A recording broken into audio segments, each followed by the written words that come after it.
8 teams with an SEC game this week. Who will prevail? Anybody on upset alert? Locked On SEC Squad Edition starts now. You're talking ball with the SEC Squad. From Alabama to Tennessee, from Georgia to Oklahoma, from Auburn to Texas, it's the local experts of the Locked On Podcast Network bringing you scoops, breakdowns, and the most comprehensive preview of the upcoming SEC weekend. It's the SEC Squad, and we have a seat for you. Hurt feelings and thin skin are prohibited. Squad up, you're part of the SEC Squad. Welcome into the SEC Squad. Sit back, grab your favorite beverage, and join us as we get you ready for another week talking all things SEC. Today's episode brought to you by FanDuel. Football season is here. Visit the FanDuel app today and start planning all of your bets for this weekend. Let's welcome in our panel as we got a loaded one this week. We've got Jay Smith, host of Locked On Sooners. We got Zach Blackerby, Locked On Auburn. Corey Burton of Locked On Vandy. Stephen Willis, Locked On Ole Miss. John Neighbors, Locked On Razorbacks. Chris Marler, Locked On Gamecocks. Jimmy Stein, Locked On Bama. Eric Kane, Locked On Vols. And Brad Kellner, Locked On Longhorns. I am Chris Gordy, Locked On SEC. And gents, we do it every week. We're out about this time. Let's start with you giving me a prediction for your team this week. Doesn't have to be a score prediction, but just what you think's going to happen. A certain running back going to go for 100 yards, whatever it is, just throw it out there. Jay, let's start with Oklahoma. That's going up to Temple for some weird reason. Little history on that. That was actually scheduled when Matt Rule was the head coach at Temple. Yes, that long ago. And somehow it finally came to fruition. So they did a home and home. I know it's weird, right? But Rule was doing good things at Temple, but I digress. For us, I think in this game, we'll finally get a 100-yard runner because we haven't had one yet. I think we'll probably do that this game. I'll go even further and say it's John Mateer as the 100-yard runner. Let's see. Zach Blackerby, give me a prediction for Auburn playing South Alabama. Really testing themselves this early. Yeah. I'll say a big game for Cam Coleman. They've kind of been spreading it around a good bit. I think we see a season high for Cam Coleman. How brave. Would love to see that. Corey Burton, we got Vandy playing South Carolina. What's a prediction for Vandy on their first big SEC road trip? Streak snapped. I called that shot about a month ago with Chris Marler on the crossover. Diego Pavia is going to have a big game. So that's my prediction. I'm sticking with it.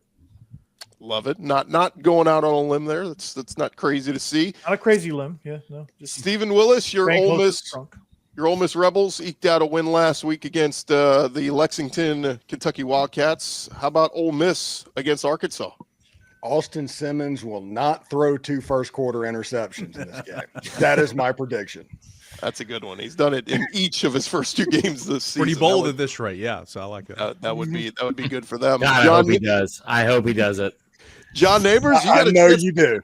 You got a chance to make a joke here, John, and make a prediction of Austin Simmons. But give me a prediction on Arkansas.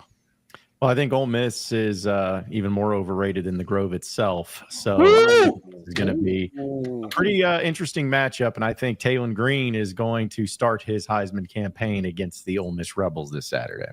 Wow. Okay. I like it. Not crazy to think. Chris Marler, Locked On Gamecocks. Not crazy to think.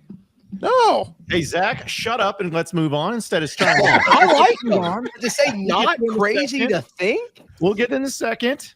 If they go on a run, Taylon Green's talented. Look, I'm a Taylon Green fan. I'm picking y'all this weekend, John. I'm not hating. But to say not crazy to think? So weird that Zach's name must change to Chris Marler since I was asked the question. But anyway. I want to be you so bold bad. Bold prediction. Yeah, so many people do for sure. Bold prediction for this weekend. I think that Diego Pavia comes back down to earth. And I think it looks a lot more similar to last year in the 28-7 win against Vanderbilt that South Carolina had a year ago. I'll give you a prediction for your game, Marler. I didn't ask for it. I'm good. Vandy doesn't punt to Vakari Swain. Stop kicking to that. I'm going to talk about that in the next episode here. Don't ask him. Don't ask him about it. Jimmy Stein, prediction for Bama. Man, yin and yang. We saw a terrible Bama team. We saw a great Bama team. Now they get Wisconsin. Yeah, I think week 1 was a massive underwhelm. Week 2 was a massive overwhelm. I think week 3 is just going to be a whelm.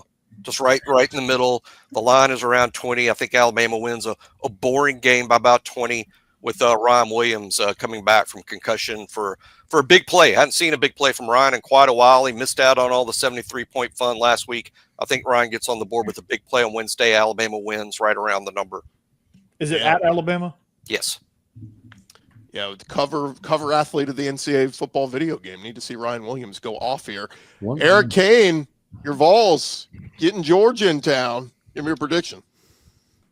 Prediction here, Gunnar Stockton is about to get rattled early in this football game. First true road starts. He's actually kind of played a lot of football, but it's been an SEC championship game. It's been in the college football playoff. It's been at home, never on the road, and obviously never in the SEC. So I think the defense gets after him. I think the Neyland effect takes over.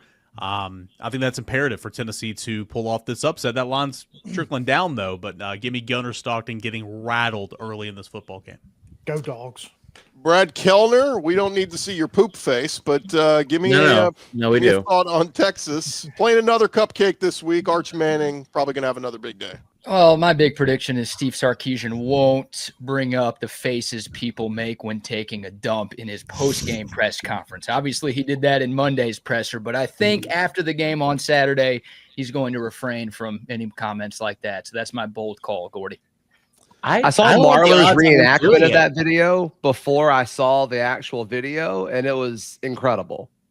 Check it out on the interweb. So good. Spot on, dude. I would love to hear the odds on whether he brings it up or not, because everyone loves a callback when it comes to comedy. And I think it was a weird joke because he didn't land, but he was like smiled like it did. He's like, got him. Like, what? Got him. No. He was proud of that. I think the easy response is Arch hurt? No, he's fine. He just made a weird face on one play. It's fine. But instead, does anybody come look at you when you're in the bathroom? Like, what are you talking about? I don't know. I watched you poop last night. I mean, I would never do that. Okay, Steve. It was bizarre. It was bizarre for sure. It was about the weirdest answer I've ever heard a coach give. Coaches always defend. No, I don't think it's anywhere near as weird as Baylor's, as Dave Aranda talking about throwing midgets. That's probably the weirdest I think I've ever heard in my life. All right, I was going to say from Steve Sarkisian at Texas, but yeah, no. Anytime you bring up midget throwing, that's going to take the cake over anything else. What's going on at Texas with these Texas coaches? You wouldn't get it, Zach. Nobody messes with that state. Nobody's asking about Arch Manning being injured maybe after that. I mean, so maybe that was the point.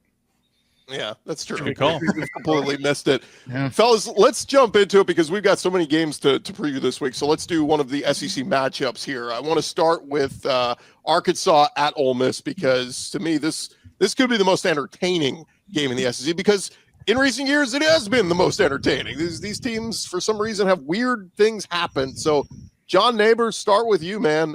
Give me your thoughts, your feelings. What are we feeling right now? Oh, God. Well, considering this is probably going to be the only time this season that I can go into a game feeling good and talk a little trash with it because I never have fun during these things during the middle of the season. So I'm just going to go ahead and say that this one is always drunk. We never know what to expect. And last year even, Ole Miss came to town and set every single offensive record known to man on Arkansas on their home turf. And I think Sam Pittman is nice of a guy and everyone loves him. You can tell in the press conference this week, he's taking this one a little personally, maybe not so much about last year and the way things went, but about the players that left him, like Patrick Kudus, like Luke Has, like Jalen Braxton, that are all playing for Ole Miss this year. And so, I mean, listen, if you told me this game was going to end in a final score of 58-56 in regulation, I wouldn't be surprised. But if you also told me it was going to end 17-13, wouldn't be surprised. You never know what's going to happen in this game. But what I do know is that Arkansas's offense is going really well right now. I know they haven't played high-level competition, but all things considered of what previous years have gone for Sam Pittman in these non-conference games against lesser opponents, you got to feel at least a little bit good about the Razorbacks. And to me, if they win this game, it really gets everybody on board to maybe think this is a good season. But if they lose this game, then I think people are just going to be, hey, you are who we thought you were. It is a road game, Vaught-Hemingway Stadium. Steven, what's the vibe on the Ole Miss side? Good, actually. If you look at the fact that they've put themselves in so much trouble to start games this year, they've given up more points per game than first downs per game at this point. Pete Golding's actually putting a good plan together on the Ole Miss defense, and they're outscoring the other team by 3 touchdowns in the second, third, and fourth quarter of the game. The first quarter is a problem. They've got to get that fixed, and a lot of that comes from the interceptions, short fields, and stuff like that. If that happens against Arkansas is winning the game. There's not even any question about that. If Ole Miss can clean that up and kind of get into the second quarter and start rolling, I think Ole Miss has a little bit better football team than Arkansas does, and they've got some weapons. They can actually run the ball this year. They ran the ball they threw the ball one time in the fourth quarter against Kentucky, and that game was 30-13 at the end of the game, and that includes the garbage field goal at the end that Kentucky kicked. So it was actually 30-10. So other than the first quarter, they kind of turned it up a little bit. So I think that if Ole Miss can clean up that first quarter, they're going to win the game. I genuinely think that. But this is, as John said, this is the drunk uncle of the SEC schedule every single year. So if Arkansas won this game by 3 touchdowns, I would not be surprised. And let me say this too. It's, of course, it's just not to be completely triggering and shocking to Zach Blackerby about Taylon Green and his performances. I like Taylon Green. I like Taylon.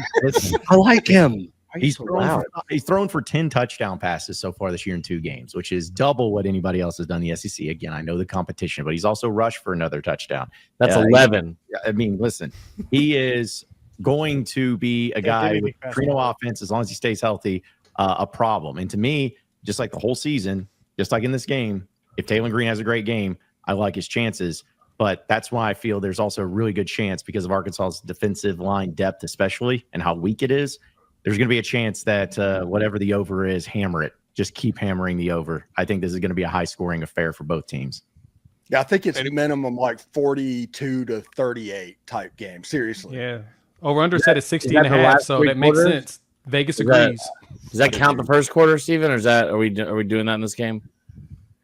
Well, I don't know what you're talking about on that. The first quarter happened in the other. The results happened in the rest of the games, and almost blew the opponents out the second, third, and fourth. We will deal with that whenever South Carolina comes to Oxford. We'll talk about it. I'm sure they're shaking their boots in front of those 58,000 Vineyard Vine mannequins come to life in Oxford, Mississippi. Cannot wait to see it. They were shaking their boots whenever they getting thrown in the hedges at Willie B. Whenever Ole Miss went the last time. But hey, we'll talk about that later, Marler. It's all. I can't wait. Let me have the game for a chance for one. One game. It's everyone. I'm verbally arguing with everybody. Why must we overlook Arkansas like this? So much disrespect. Yeah. Come on. We're good. I had this conversation with somebody earlier. If Taylon Green wasn't at Arkansas, the hype around him would be unbelievable. Yeah. Yeah, thank you. That's really nice. Thank you, Zach. That's a really nice thing to say. Yeah, if he wasn't at that low-level school that's just over there by itself in the corner playing with their crayons, like, they would be really good. He'd be really loved. Thank you. I appreciate that. But to the point, if he has a great game and they win this game, it will put him on the map. He will get that national recognition, and Arkansas may jump in the top 25 with a win. That's right. That's right. Jump in the top 10 with that one girl. We would come in and be like, well, if he was on Georgia, he'd actually be good. Maybe that's I didn't say that. I like Taylon. What do you mean? If Arkansas won this game, they got a shot against Notre Dame in 2 weeks to completely put Taylon Green in the Heisman conversation. That's what everybody's saying. If he wins this game and then beats Notre Dame, yes, Taylon Green is absolutely in the Heisman conversation. Real quick, guys, because we got more games we got to jump to. Real quick, show of hands. Are you picking Arkansas to pull off the upset? We got 1, 2, 3, 4. Okay, we got 4. Everybody else feels good about Ole Miss at home. All right, we'll see. I thought it'd be a little bit more 50-50 there, but what's the line? FanDuel's got about 9. It's 9.5, just like last week. It's moved down to 6.5. 6.5 now, FanDuel. Wow. With 16.5 as your over-under. I'm going to start hammering Ole Miss again. Probably take the points in. No, Marlon. I'm on FanDuel. It's 7.5 right now. I just logged on here. 7.5 on FanDuel. So it looks like it's moving back and forth. A lot of movement. Make up numbers. Somebody else say something. I think it's 20.5. By the time this airs, the line will be moved again. So fair point. The Auburn guy trying to talk about making up numbers, just like those national champions. So no one forgets, Zach. No one forgets. my decision. Or as we found out, AP poll votes. When we return, guys, we got Vandy, South Carolina. We got Georgia, Tennessee. We got Florida, LSU. Squad talking more ball next. Back to the squad show in just a second, but it is almost the weekend. It's time to look back and crown this week's MVP on Who Delivered, powered by DoorDash. Just like you can win every Saturday with DoorDash Streaks, saving more every time you order. These players delivered when it mattered most. Let's break it down. And for this week, we're going with Diego Pavia of Vanderbilt, delivered in a big way against Virginia Tech last week. Second half, just blowing them out in their house. When the pressure was on, Pavia came through, no hesitation, no delay. And if you've been watching week after week, his performance wasn't a fluke. Diego Pavia is on a streak. And just like Pavia delivered for Vanderbilt, DoorDash delivers your Saturdays with DoorDash Streaks. You save every Saturday you order, stack it up all season, and you could save up to $250, including $100 in DoorDash credits. Order this Saturday, keep the streak alive, fuel your game day. Only with DoorDash. Terms apply. Promo period through 11/18. SEC squad show rolling along here, fellas. We are full on into it. We got some more SEC games to get into and dissect. And we got our Vandy host, we got our South Carolina host. So let's get into this one, fellas. Corey, start us off with the Vandy, fighting Vandies. I mean, the Commodores go on the road, rally, have a huge second half against Virginia Tech. How are we feeling about Vandy going to South Carolina? Well, considering what happened at Lane Stadium, I feel pretty good. The physicality that Vandy brings is top notch. It's there. The run game is electric. The defense will flat get after you. I think they've kind of figured out a little bit of themselves and how they want to play against quarterbacks of the Kyron Drones, Lenora Sellers type of style, where they're athletic, they can throw, they can do everything that you want them to do. They've got a good plan. They've got a good offensive plan. I feel really good about what this game is going to offer. I really feel good about the chances. I called my shot a month ago. I'm gonna stay with it though. I think this is gonna be a really good game. The streak's got to end at some point, and it usually ends in a way that no one expects. Marler, what say you? Just like Eric's pants, the streaks are never going to come to an end. Sorry, Eric. Zach told me to say that. I love you. Catching straight. I'm just sitting here not even saying a word, man. What the hell? Zach told me to do it. Zach told me to do it. Listen. Sorry, Zach. I should have said anything. Let's just start the show over real quick, if you don't mind. Listen, all streaks come to an end. Maybe what I should have said was just like Eric saw in 2022 in Neyland. But I would also that would have been better. I also say my daughter and Corgi is in front of me right now, so I'm not going to address what I want to address, which is you just comparing Kyron Drones to Lenora Sellers because style, not ability, style, the way they play. Either way, I'm gonna make sure I talk about that for a lot this week because I get what you're saying. I also think that Vandy is a lot better than people thought. They've got a really good defense. I said this all day on Sunday. Good teams and good coaches do one thing a lot of the times consistently, and that's make adjustments at halftime. Vandy not just came out and outscored that team by 34 points in the second half. Steven, you love a half versus a full game. 34-0 in the second half. 34-0 in the second half. But more importantly, forced them to only have 21 total yards of offense, had the ball for 22 of the final 30 minutes. It's a really good team. I think that you're going to have to figure out ways to make Diego Pavia make mistakes, and he does not do that a ton. So I think the home field advantage is going to be a really, really big part of this game.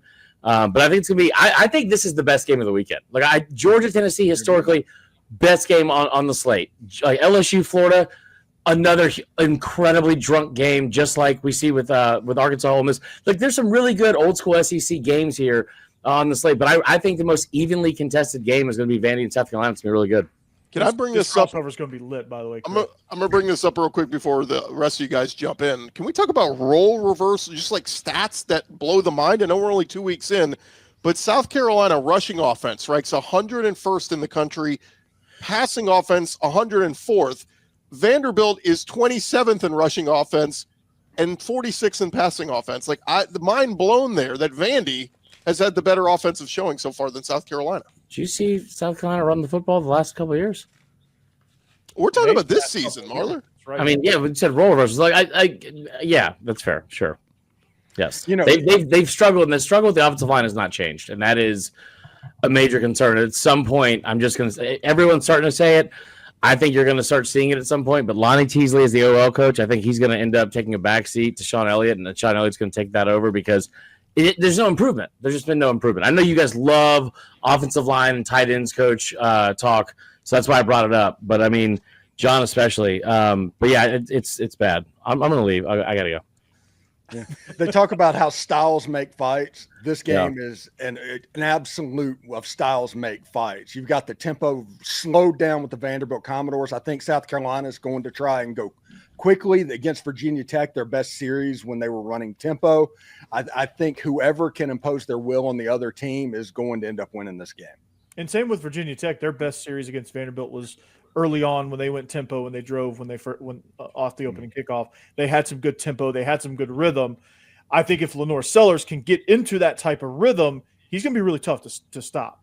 And if Vandy lets him run, it gives him lanes to run, if the rush gets to him and he has a little avenue to sneak out there and pick up some yards, he will be dangerous. If you give him time to throw, he will be dangerous. So Vandy has to cut all of that out. They have to eliminate all of that space, and they have to make sure they hit him repeatedly if they can. That's rude. It's going to be interesting to see this one, because think of the narratives that come out of this. If South Carolina wins, a lot of people have them pinned as a potential playoff team. Lenore Sellers, potential Heisman candidate. Well, on the other side, if Vandy wins, we're going, Vandy get to Atlanta? Like Diego Pavia? Like, are they that good? Who's doing that? You got to. Keep going. I mean, after what we saw from Vanderbilt last season, you can't just discount them. If they go out there and win some big games, they're going to be in some conversations. People are going to begin the hype train. You know what I love about this more than anything is that all of the talk on this game this week has, like, because of the game last week especially, and I think like it was a great win for Vandy. I think Vandy's a good team. All the talk has now become they're still an underdog, but it doesn't feel that way a lot. Like it's almost like this is like the what's the word I'm looking for, Eric? You know words better than I do. Come on. Not fancy pick. You're not gonna help me out. I don't know why I asked you to. Popular. I don't know the word I'm looking for. It's probably a really big word. That's why. Darling. They're like everyone's favorite pick right now for an upset this weekend. God, I explained that poorly. Man, this is a guy who talks for a living. Can you imagine? That was really bad. John always did that. That was really bad. I'm about to drop. Hey, But y'all do have a common opponent, so that is where that conversation's coming in. You got a common opponent, and Vanderbilt went on the road and beat the dog out of them. So made him quit. I mean, my main point is what you just did, which is that everyone keeps talking about Vanderbilt when it comes to this matchup, and there's way less talk about South Carolina, who is more talented and has the best player arguably in the country because of how he looked in a 2.5-hour rain delay game last week against an FCS opponent. And that's fine. I think Vandy's really good. I'm not talking about that game. I'm talking about your shared opponent. I'm basing it on what Vanderbilt was, like Jay said, what Vanderbilt was able to do coming out of the second half, how they were able to take over that game. Like, this is a different team. This is a well-coached team. This is probably the best coach they've been in a really long time, maybe ever. Yeah, if Vandy wins against South Carolina, if Vandy wins against South Carolina, they'll be 5-0 going to Tuscaloosa.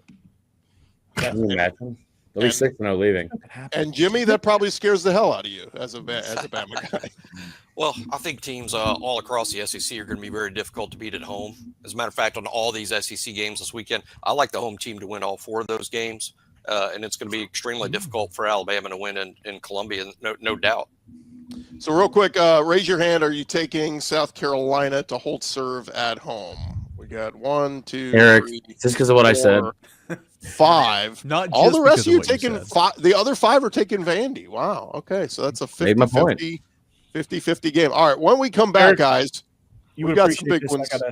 I got a Tennessee fan talking trash in my comments for Vandy. Love it. Why are you guys reading the comments? Well, when we return, it's your skin.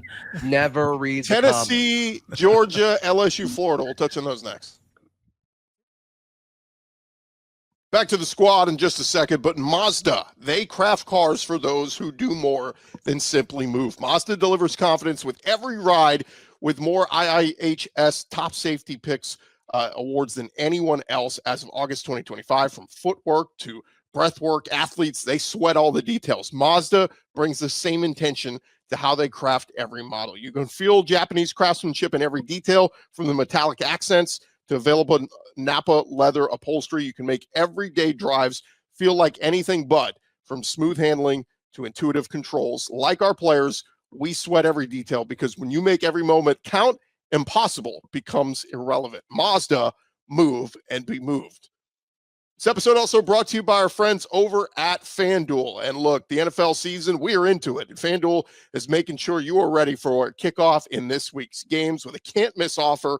Right now, new customers can bet just $5. If your bet wins, you will get $300 in bonus bets to use across the app. Again, if you've never used FanDuel before, check them out right now. Get signed up and take advantage of this great offer. And you're going to love using FanDuel, because if it's however you like to bet, player props, same game parlays, just want to bet on a bunch of underdogs, you can make it happen over there at FanDuel. They make every game more exciting, whether you're watching your team or just keep an eye on your fantasy matchup. It's quick, easy, and the best way to add a little more energy to your Sunday. So what are you waiting for? If you're ready to play, download the FanDuel app now by visiting FanDuel.com to get started. That's FanDuel.com to place your first $5 bet. SEC Squad Show rolling along here, fellas. Let's dive into the big one. It is happening in Knoxville, we're home of Eric Kane. Eric, help us out here. Tennessee versus Georgia. Georgia has won 8 in a row, but the Fighting Joey Aguilars, they look pretty good so far. Fighting Vandies. Yeah, I mean, it's I think Tennessee is I mean, a lot of people came in, once Nico left, and I mean, he really wasn't that great here last year. Typically, you no longer on your team, you got to talk crap about him, right? But stat line, he wasn't very good last year, and like once he left, everybody just thought Tennessee was going to be awful. And I'm not saying Tennessee's going to be great with Joey Aguilar, but he's been better than I thought the first 2 weeks for sure. I mean, I think you can tell he's a veteran quarterback. He takes what the defense gives him. They've hit on some explosive plays. That didn't happen much with Nico or Joe Milton, so it's been fun, man, and I'm excited. Georgia's won this game eight years in a row. Josh Heupel has beaten pretty much everybody in the SEC he's played, routinely. Not routinely, but he hasn't been able to tackle Georgia yet. Georgia's still that one team that he can't get. Can that change on Saturday? We'll see. I think Georgia's defense has shown nothing to this point. I think that's going to be a salty matchup with Tennessee's interior offensive line. Gunnar Stockton has not been impressive in my opinion, but I'm not buying stock into what Georgia did against Marshall and Austin Peay with a kickoff that was moved up an hour, then they were delayed 2 hours. I'm not. I mean, I think that Georgia's offense is going to be more dynamic than what we've seen against Marshall and Austin Peay. So, but I do think the Neyland effect can take over, but you got to give them reason to, and Tennessee's got to get off to a good start. And like I said in segment 1, I think Tennessee's got to make it really tough on Gunnar Stockton. Yeah, I kind of was on. Hopefully, everybody understands. I was on record saying that I thought that Tennessee would be better with Joey Aguilar than you were. I remember.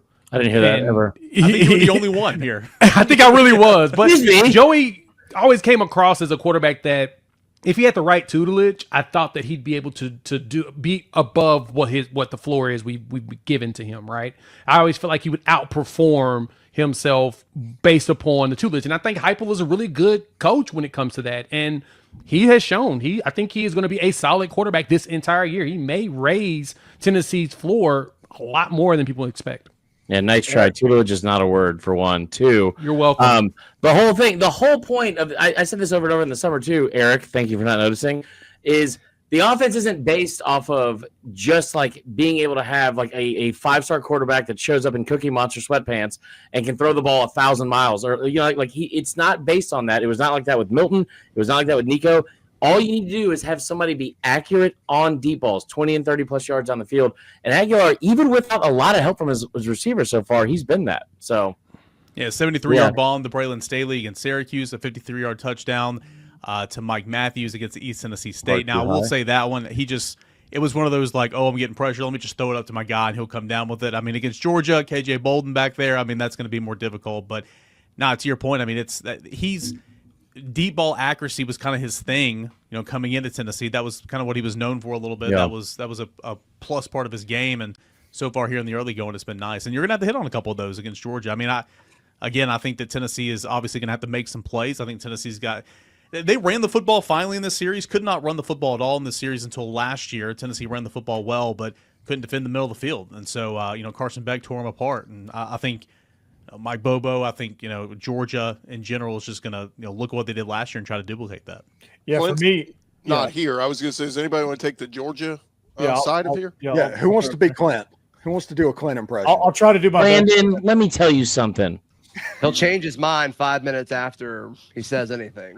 So I'll do my best. Here we go. say All right. something, and then 5 minutes later, say the total opposite. It'll be fun.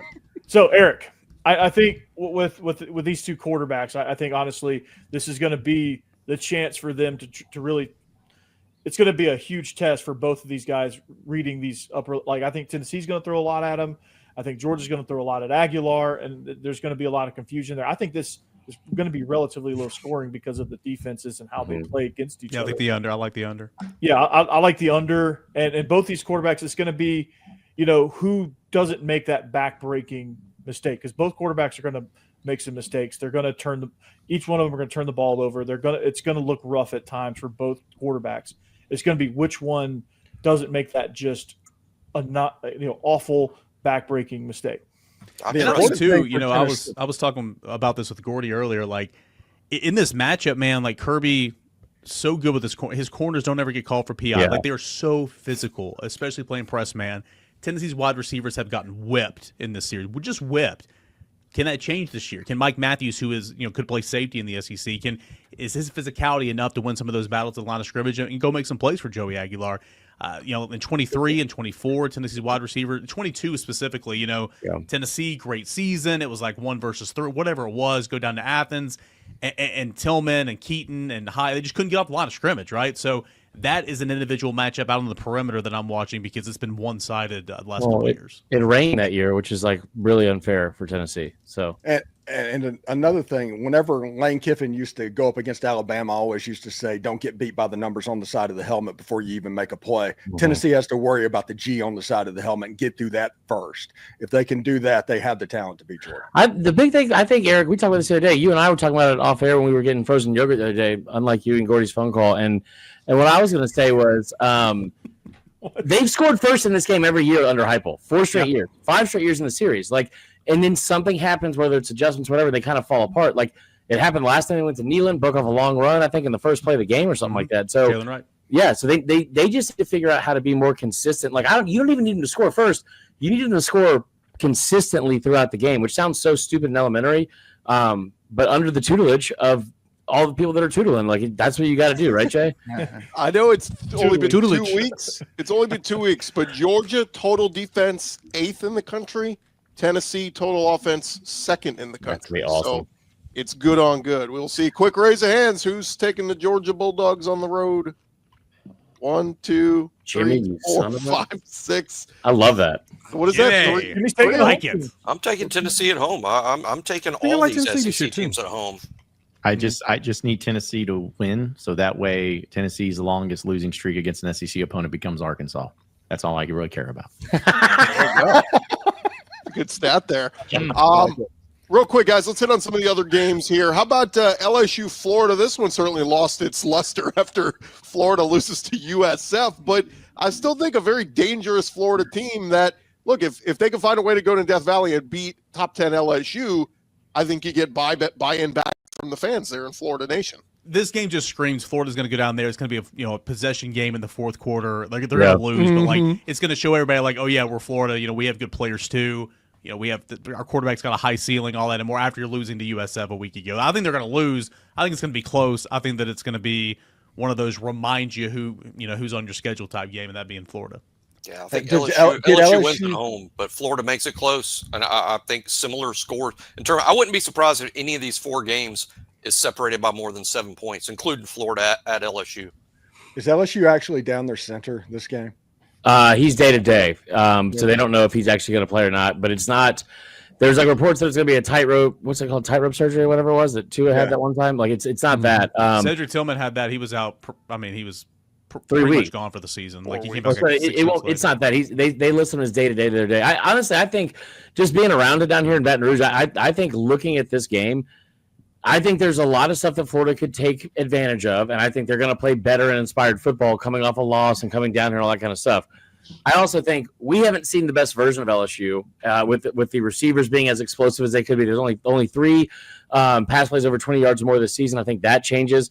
I think that this gets back. Like this is also a revenge game. for LSU, right? And I think that we see more of the explosive plays in the offense.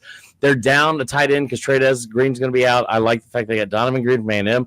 But the one place they have no questions about at all right now is the defense.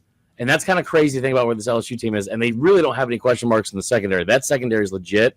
I think Lagway gets picked off at least twice. I think Florida wins. Wow. John, shut up. Just shut up. Of those 4 games, guys, which one would you take the best? Which one's the best quarterback matchup of the 4 SEC games? This is a simple. Don't overthink it. This is a very simple answer. I mean, it's got to be. It's definitely Florida, Vandy, South LSU, right? Carolina. Yeah. Yeah, Bama, Wisconsin. I don't know. UTEP's got a former 5-star with Malachi Nelson going up against the 5-star and Arch Manning. So Right, I'm you're sure so- 5 stars. That's a good point. Five-star versus five-star. I saw Malachi Nelson poop one time in the 3rd grade and had changed my entire opinion on him as a person. Can you get? I'll never be the same, brother. Can we give an impression of the face you saw? Dude, that was... I don't know. I don't sit here and watch Malachi You show the Nelson strain. sit down to pee. No, what? Sark, what? Oh, he sits to pee now too. It's way more convenient and healthy for you, okay? Some of you guys don't have a prostate. Anyway, I think the best one is Sellers and Lagway. But I will say I think not Lagway, Sellers and Pavia. But I also think that that game in what do you call it, in Death Valley is going to be pretty good too, because I think Nussmeier, we were like, dude, he's second to last in the SEC in yards per attempt. Like, that's not what we expected out of this offense. I think all that changes. Yeah, really. Thanks, Lane Kiffin, for having a crappy quarterback, because it could have been Arkansas and Ole Miss. Could have been. It's true. Should have been. Hey, But That's gonna be a watching good it. one. I watched the Giants the other The day. light Jack has to Doug- come on. It has to come was on. doing nothing. He, could have played in this game. What about the other big game, guys? We didn't even touch on. It's Texas A&M at Notre Dame. Oh yeah. Does Oh, anybody? wow. We haven't, have we? Does anybody have vibes in this one? Are you look? The Irish looked Wait. okay, but Catholics versus the Colt. Texas A&M is in the conference. Oh, I always forget about shut that. up, Jay. Oklahoma just got y'all going to 10. As a long-standing member of the SEC, I refute your claims and your disrespect for us as a blue blood. I digress, though. It is going to be interesting to see Notre Dame coming off a bye week. Did y'all see that one of the AP voters left them off of their ballot last week, forgot, and put them back on this week? I thought that At was 8. quite hilarious. At 8. Hey, let's lay off the AP poll, the non-ball knowers poll. Yeah, we'll leave him alone. But I do think that's going to be an interesting one. I think A&M actually pulls this off. I don't know why. This It is a game feels that Texas dumb. A&M has to win. This is It a feels like game a that dumb A&M game. has to win. I like If they A&M wanna too. get I past think, the I, eight think, and I think four they'll win. narrative. I think it'll be tight, but they'll win. I really don't want them to win, because I just feel like no matter what, because I'm going to make this about Arkansas, because I always do, because none of y'all will. So I need them to lose, so that way Arkansas has a better chance, because I don't think they beat both Arkansas and A&M. I don't think they beat both SEC teams, but they lose one of them, and I just don't want it to be Arkansas, because that's a home game at 11 a.m. and we need this. So If Texas A&M wins, you guys probably shouldn't even play the game. Yeah. You know, that's what just sucks. I'd Call just it. for the tailgate, man. John, I like the optimistic version of you. I like it. Yeah, you not frowning. It's like what a world of That change. smile I just love warms this. my face. It Week warms my life. 3. That's why. Like I have nothing to be mad about right now. But trust You'll me, find don't be something. quick. I mean, listen, I go with the flow of everything, but I'm feeling good right now. But here's the thing: you like optimistic. You don't want cocky. You don't want confident. 'Cause I'm going to make you all miserable. I'm going to make it miserable. Not Miserable make me you are miserable, now. though. John in the Ryan Mallett days, he was insufferable. So Rest in peace, man. the 2 years. just Hey, listen, we had Darren McFadden. McFadden. You ever heard of him? Yeah, he was Oh, pretty yeah. good. Felix Jones. Yeah. So we had some And years. we got lured a Tulsa boy there. Yeah, we Actually, Can't play that. real He's up the quick, street around the corner. guys. Any other games intrigue you? We've kind of. I know Zach, y'all play Y'all play South Alabama. Jay, y'all play Temple. USA. Bama, Wisconsin. Any of those other games? On the We're road. not talking about Game. Auburn, South Alabama. We're not talking about that. Why would we? Go ahead. Oh, I just thought y'all would have opinions on it. No, nobody It's cares. USA. That's what it is. If it was Okay. North USA. Alabama, then come Go find Jags. me, Zach. If it was North Alabama, come find me. But I'm here for South North Alabama, Alabama, too. I don't think so, brother. Come on now. That's a good Jaguars. point, Marler. That's a good I will point. say that Jags, no. you cheering for a team that's playing USA says a lot about you, not the rest of it. Ooh, good Yeah. point. Zach, Good point. friend of ISIS. Here we go. Again, we have to beat the allegation. Every year we do this with you. Yeah, the By the way- Mississippi State person isn't even here, and they actually had people try to join. Yeah. Hey, they get Alcorn State. They'll win that one. Mississippi State will be 3-0. Watch Don't out. jinx it. Don't jinx it. What was their over under? 2.5. Or was it 4? I think it was 4.5 No. or 3.5. It's somewhere around there. They're going to smash the over. They're going to get somebody in the SEC. I think there's a good chance they start 4-0 and then finish 0-8. Yeah, I don't disagree with that. They were 3.5. Jimmy They were Neighbors. 3.5. So 4's Oh, over. man. Yeah, They're halfway there. Jimmy's Yeah. a savage. yeah. Off the top rope. That would be Vanderbilt good. was 4.5, so there's a chance both of those could go over. That'd be amazing. Vanderbilt hit the over last year. Wasn't much. Speaking of 3.5, probably about time to head on out of here, boys, huh? Well, hey, I just want to say, if Corey can get it to 5-0 for Vanderbilt, it would be hilarious if he is like the guest of honor on the Amazon College Football Kickoff Hey, show let's make it happen. talking about the Let's Alabama. get in. That would be amazing. You've been on the show the last 2 weeks, Corey. Needs to dress like the Vandy Pimp guy on SEC Shorts on that What show. is that? Steven's been on there the last 2 weeks. Yeah, Brad. well, this is my debut this week, I think. I don't know. Hey, as we wrap up, Brad, say something. You didn't say enough today.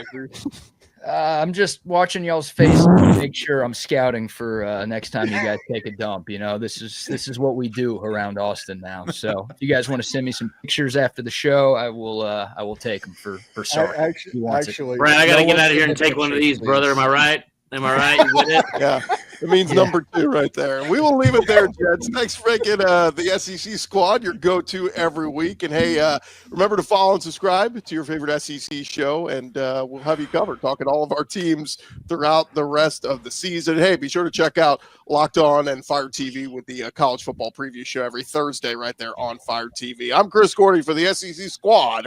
We'll talk to you guys next week. Jackson Arnold forever.